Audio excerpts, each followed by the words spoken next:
Main రాశి వారికి ఈ వారం చాలా వరకు అనుకూలంగా ఉంది.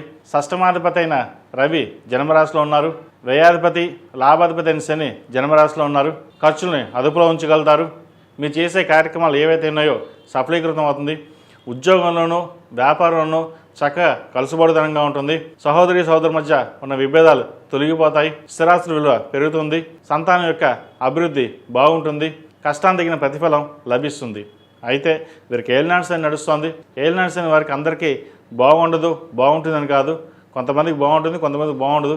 ఏది ఏమైనా సరే శనికి అధిష్టాన దేవత అయిన దుర్గాదేవి కాబట్టి దుర్గా స్తోత్రం పండించడం, అదేవిధంగా ఆంజనేయ స్వామి వారికి ఆకుపూజ చేయించడం చెప్పదగిన సూచన. అదేవిధంగా అఘోర పాశుపత హోమం చేయించండి, మంచి ఫలితాలు ఉంటాయి. అదేవిధంగా విద్యార్థులకు కష్టే ఫలి అన్నట్టుగా కష్టానికి తగిన ప్రతిఫలం చాలా తక్కువగా ఉంటుంది. ప్రభుత్వ ఉద్యోగం కోసం ప్రయత్నం చేస్తున్న వారికి అవకాశాలు చేద్దాకా వచ్చి చేజారిపోతాయి.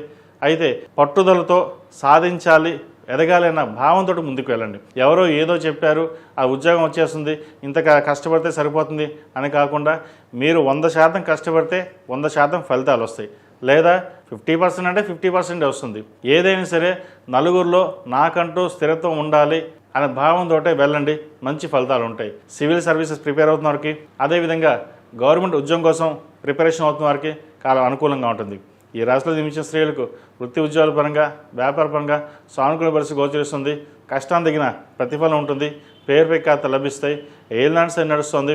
జీవిత భాగస్వామి ఆరోగ్య విషయంలో కొన్ని జాగ్రత్తలు తీసుకోవాలి. సంతానం సంబంధించిన వ్యవహారాలు కూడా జాగ్రత్తలు తీసుకోవాలి. ఎవరైతే గర్భిణీ స్త్రీలు ఉన్నారో వారు కొన్ని జాగ్రత్తలు తప్పనిసరిగా తీసుకోవాల్సిన పరిస్థితి గోచరిస్తోంది. అదేవిధంగా సినీ కళారంగాల వారికి, సాఫ్ట్వేర్ రంగంలో ఉన్న వారికి, రియల్ ఎస్టేట్ రంగంలో ఉన్న వారికి కొంతవరకు బాగుంటుంది.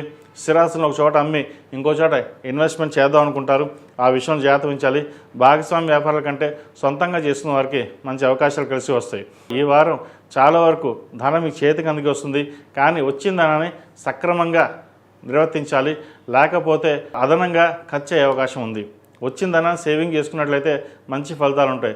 లేకపోతే ఏ పూటకి ఆ పూట అన్నట్టుగా ఖర్చు పెట్టినట్టు వెళ్తే తర్వాత ఇబ్బందికరంగా ఉంటుంది. వచ్చిన అవకాశాలని సద్వినియోగపరచుకోవాలి. అందరూ మనవాళ్ళే కదా అని చెప్పేసి అందరం ఎక్కిస్తుంటారు. ఒక్కొక్కసారి పొగడ్తలకి దూరంగా ఉండడం, ప్రాక్టికల్కి దగ్గరగా ఉండడం చెప్పదగిన సూచన. ఈ రాశివారు ప్రతిరోజు ప్రతినిత్యం ఓం నమః శివాయతో దీపారాయణ చేయడం, అదేవిధంగా దుర్గా స్తోత్రాన్ని పఠించినట్లయితే మరిన్ని మంచి ఫలితాలు ఉంటాయి. అఘోర పాశుపత హోమం చేయించడం చెప్పదగిన సూచన. ఏలినాటి శని నడుస్తుంది కాబట్టి ఈ రాశిలో జన్మించిన వారికి కలిసి వచ్చే సంఖ్య 9, కలిసి వచ్చే రంగు తెలుపు. ఏదైనా పని మీద బయటికి వెళ్ళినప్పుడు సోమవారం కానీ శనివారం అడిగిన వెళ్ళండి, మంచి ఫలితాలు సంప్రాప్తిస్తాయి.